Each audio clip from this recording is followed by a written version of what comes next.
Хайырлы көн, мөхтәрәм телевизор караучылар. Атнаның иң асыл, иң җомга көнендә сезнең белән туры эфирдә мин Миңназыйм Сәфәров булырмын. Тарихның кабатлана торган бер начар гадәте бар, диләр. Шуннан да, әле кайчан гына радио сөйли башлагач, газета-журналларга көн бетте, дөньяда радио гына калачак дип саташулы сәрән салучылар булды. Телевидение дигән чорга килеп кергәч тә шул хәлләр кабатланды. Инде бүгенгә килсәк, тагын шул ук фикер. Дөньяда интернет бөтен нәрсәдә алыштырачак. Бу шуннан да шулай булачакмы? Әле ул фикерне чираттагы саташу дип кенә кабул итәргәме? Әлеге һәм башка сорауларга җавап алу өчен без бүген студиягә абруйлы белгечне чакырдык.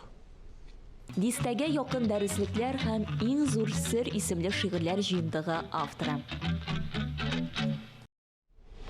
Хәерле көн, Равил әфәнде. Хәерле көннәр, исәнмесез? Интернет турында сөйләшкәндә без инде шуннан да интернет кешене галәмгә чыгарды дип әйтәбез. Ул шуннан да зур үсеш булды кешелек үсешендә.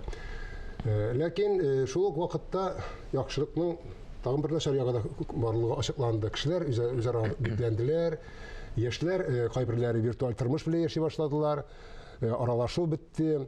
Һәм әле алыңна түгел ниндидер бер бәйлелек барлыкка килде. Аны хәтта наркотиклар белән рәттән куялар бәйлелекне. Менә бу нисбәттән сез бит инде Казан мәктәпләрен интернет иткән кешеләрнең берсе. Үзегезнең фикерегезне беләсез килә.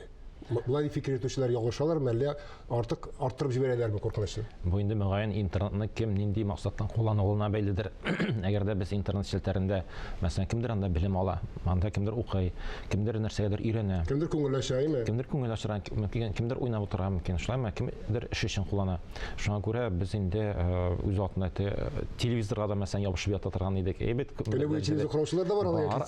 Әле хәзердә бар, шуңа күрә моны инде нинди психологик моментларга карарга кирәктер һәм инде әгәр дә без интернет челтәрендә балалар шундай ничектер тартылуын күрәбез икән, аны ничектер нормага китергә кирәк. Монда инде яисә психолог белән киңәшләшергә, шул укытучылар, мәктәпләр белән һәм мин нейтраль карыйм әлеге эшкә.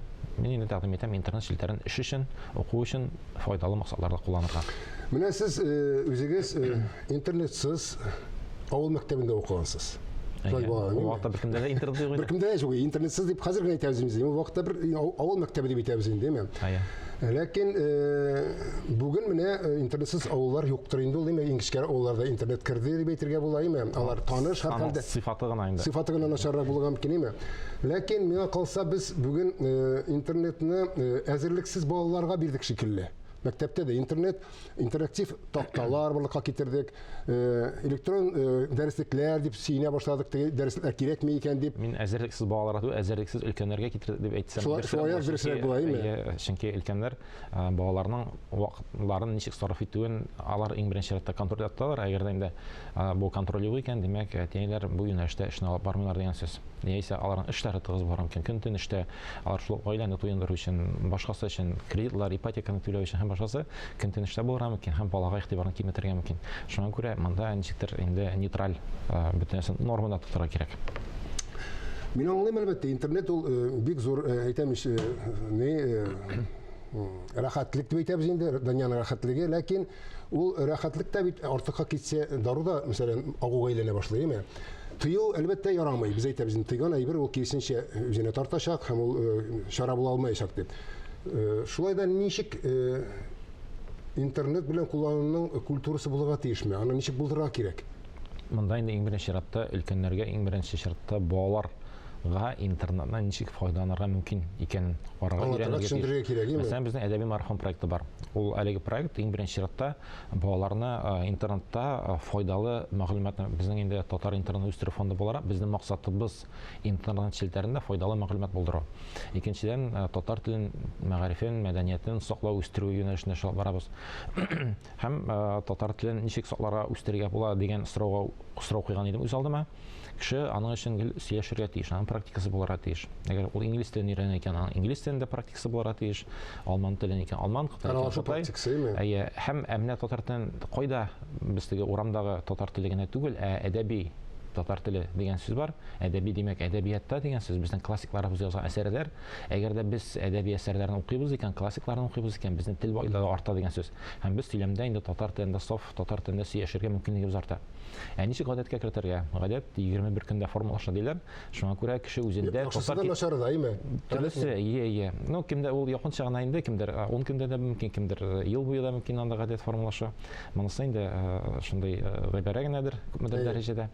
Әмма ләкин безнең әлеге практикаларында кеше үзендә максат куя, мин катнашам дип, һәм әдәби марафон кысаларында көн саен кулына китап алып укый татар телендә әдәби әсәрләрне, һәм безнең күбрәк балалар bundan файданы аладыр. Өлкәннәр инде алар булай да безнең татар телендә, саф татар телендә аралаша күбесе безнең төрле төбәкләрдән катнашучылар бар. Алар мәсәлән Омскидан, Башкортстаннан, Петербургтан, Мәскәүдән, чит илләрдән катнашучылар бар. Хәзер быел әлегә катнашу мөмкинлекләре аларның әллә ни булмады.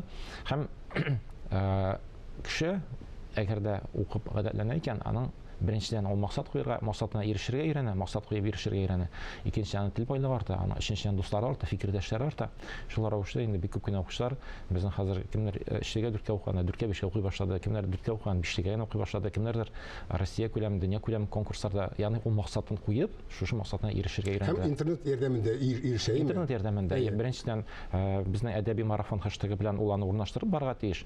Димәк, әгәр дә 1000 кеше катнаша икән, безнең якынча 1000 кеше катнаша әдәби марафонда 21 көндә 21,000 әдәби әсәрләрдән файдалы кызыклы өзекләр барлыкка килде дигән сүз интернет челтәрендә. Әгәр дә һәрбер кешенең генә дә якынча 100 дусты дип алыйк, мен инде 10 меңгә якын, кемнеңдер әзрәк булыр мөмкин, 100 кешене дисәк, безнең вакыты 210 меңгә, 200 меңгә якын аудитория татар телендә әдәби әсәрләрдән кызыклы өзекләрне алып, алар тартылалар, китап укырга, аларның тел байлыгы арта. Ягъни интернет челтәрен шулай файдаланырга мөмкин. Безнең мәктәпләрдә инде интернет челтәрен төрле белем бирү ресурсларына керү өчен кулланалар. Әле 2007 елда ук белем бирү порталына нигез салган вакытта без укытучыларның форумнарына катнашайык, аларның нинди проблемаларын барын белә идек, һәм безгә форум аралашу ресурслар базасы кирәк дидек, һәм безнең инде менә 15 елдан артык белем бирү порталында безнең файдалы ресурслар, ягъни ресурс куллану, алу кабул өчен кулланырга мөмкин. Ягъни монда инде әлбәттә иң күп мәгълүмат инде инглиз телендәдер, рус телендә түгел. Безгә күп очракта программирование белән бәйле рәвештә инглиз телендә күп документларны укырга кирәк була. Шуңа күрә менә иң беренче чиратта инде үз туган телеңдә мәгълүматны табу, урнаштыру, аны байыту, бу татар клавиатурасы кулланып, дөрес итеп, хатасыз, шулай итеп аралашу телне саклый торган бер момент. Ул белүемчә белем бирү дигән сезнең интернет радиогызда бар бит. Белем радиосы дип атадык. Без аны инде фонд культурный инициатив дип әйтик, президент каршындагы Мәскәүдән әлеге проектның кирәклеген, мөһимлеген без аны ачып салдык, күрсәттек, яздык, һәм инде бездә хупладылар, һәм моны башкару өчен безгә финанслар килде. Шуның кысаларында бөтен техниканы, бөтен эшне, бөтенсен тәртипкә салып, шушы план буенча эшне башладык. Әлбәттә, ул тиз генә бирелмәде, чөнки мин анда радио юнәлешендә эшләгән кеше түгел, әмма ләкин шушы юнәлештә эшләмәсән, Алмаз Миргаязов ул хәзер вакытта Татмедианың менә шушы юнәлешен карый. Безнең бик күп кенә алтын каләмдә җиңүчеләр, гран-при алучылар, төрле мәсәлән Арча радиосында шитран мәктәп укучылары, Апастан, Балтачтан һәм башка төбәкләрдән безнең балаларны шушы аларны җыеп, каймакларын җыеп, без инде балалар һәм яшьләр өчен аның бөтен контентын булдырдык. Аны безнең radio.bilim.ru адресы буенча карарга мөмкин. Белем радиосы дип сәясәт табасыз инде. Без Телеграмда да бар, ВКонтактеда рәхәтләнеп кирип, безнең яңалыкларны күреп укып барырга була. Бу урында без безнең журналистыбыз алып кайткан сюжетны карап китсә урынлы булыр. Дөнья серләре ачыла, белем радиосы аша. Беренче тапкыр әлеге гимн 2022 елның 26 августында яңгырады. Шуннан бирле Белем радиосы күп телле белем бирү һәм мәдәни агарту балалар һәм яшь-үсмерләр интернет радиосы гөрләп эшли. Яшь алып баручылар радио тыңлаучыларны төрледән-төрле кызыклы рубрикалар белән сөендереп тора. Һәрбер чыгарылышка үзләре сценарий төзи. Аннары эфирга чыгаручы редактор Лилия Хисмәтова һәм идея авторы, проект җитәкчесе Роил Гатауллин белән киңәшләшәләр. Барысы да тәртиптә булса, алып баручы яздыру бүлмәсенә юл тота. Сәлам дуслар, эфирда янәдән сәламәттән дә сәламәт акыл тапшыруы. Һәм аның алыштыргысыз алып баручысы мин Әнвәр. Башлыйбыз. Үземә бик тә ошый. Радиода тапшырулар яздырганым бар иде. Арча радиосында инде, булай үземнең тапшыруларны башыннан ахырына кадәр үзем әзерләп, яздырып эшләгәнем юк иде. Мин үзем сәламәтлек турында, сәламәт тәндә, сәламәт акыл дип аталган тапшыру алып барам. Bir de мен сәламәт булу өчен радио тыңлаучыларга киңәшләр әйтәм һәм шулай күнегүләр эшләтергә тырышам. Білім радиосында 12 яшь алып баручы хезмәт куя. Һәр берсе үз рубрикасы өчен җавап тота. Мәсәлән, Камилә Вәлиева Татар кызы бәйгесендә катнашкан Дилә Хамматова белән әңгәмә үткәрә. Алып баручы алдан ук сорауларын әзерләп куйган, кунак турында шактый мәгълүмат туплаган. Хәерле көн, хөрмәтле радио тыңлаучыларыбыз. Сезнең белән бездә кунак тапшыруы. Аның алып баручысы Камилә Вәлиева. Интернет-радио иртәнге 6-дан алып кичке 10-га кадәр эшли. Җитәкчелекнең киләчәккә планнары зурдан. Білім радиосы өчен FM диапазонда ешлык булдыру һәм күбрәк тыңлаучыларның игътибарын җәлеп итү. Иң файдалы һәм популяр радио булу. Минем уйлавымча, әгәр дә дәүләт тарафыннан, җитәкчелегебез тарафыннан җитәрлек дәрәҗәдә ярдәм була икән, Раил Мавлудовичка аңа ышанып, безгә ышанып, инде егетләр, кызлар мәгез сезгә мөмкинлек бирәләр икән, минем уйлавымча, бу ул кадәр фантастик әйбер түгел. Менә шундый проект, кызыклы проект. Демәк, интернетны да балаларның тормышына яраклаштырырга була дигән сүз, Әлбәттә. Бу сезнең бер мәктәптә генә әлегә, Бу интернет киңлегендә, монда инде дөньяның теләсә кайсы тыңларга була. Бездә бөтен Татарстан Республикасында укучылар безгә тапшырулар килеп яздыра алалар. Без инде аларның кызларының җырларын да яздыра башладык, шигырьләр укыйлар матур дип. Һәм инде тапшыруларны алып барган чагында без мөмкинлек бирәбез яшьләрнең үзләренә, аларга кызыклы тапшыру, нинди тапшыру уйлап чыгарас, алар идеялар белән килеп, без аларны инде камилләштереп, аны җайга салып, алар бу тапшыруларны үзләре алып бара башлыйлар. FM ешлыгы алырга дигән планнарыгыз юкмы? Чөнки әлбәттә интернет хәзер бөтен кешегә интернеттан тыңлау мөмкинлеге зур инде. Күп кешенең кесәсендә бар, ул теләгән вакытында тыңлый ала. Менә әлегә шул технологиялар, ягъни без мәсәлән машинада йөргән чагында biz инде күбрәк FM дулкында эшлибез. Менә шул интернет технологияләрне арта бара. Әкренләп без шушы радио алгычларда, машиналарда һәм башка җирләрдә инде бәки URL-ны язып кына, ниндидер сайтка кирип кенә шуннан гына тыңлап табар булыр киләчәктә. Бәлки, бит. Әмма ләкин хәзерге вакытта FM дулкында булсак, без инде мәсәлән безнең гаиләләр өчен, өлкәннәр өчен күбрәк инде балалар өчен аудитория, әлбәттә зурайыр, ул файдалы булыр иде. Шуңа күрә безнең мондай теләгебез, максатыбыз бар һәм шушы дәрәҗәгә җиткерү өстендә эш алып барабыз. Менә без бүген әлбәттә бүгенге вазгыятьне моннан 10-15 ел без аны күз алдына китерә алмаганбыздыр инде. Ничек файдаланырга була, нинди мөмкинлекләр ачыла. Менә сез бу өлкәдәге белгеч буларак тагын бер 5-10 елны күз алдына китереп әйтә аласызмы? Безне нәрсә көтәргә мөмкин? Без моңа әзерме? Безнең теге кешелекнең зыянга эшләмәсме бу якындагы киләчәк? Менә шулар турында да әзрәк кенә күрәзәчелек итсәк иде битмәкче булам инде. Һәр тормыш кискен үзгәрә, мәсәлән, без пандемия буласын белмәдек.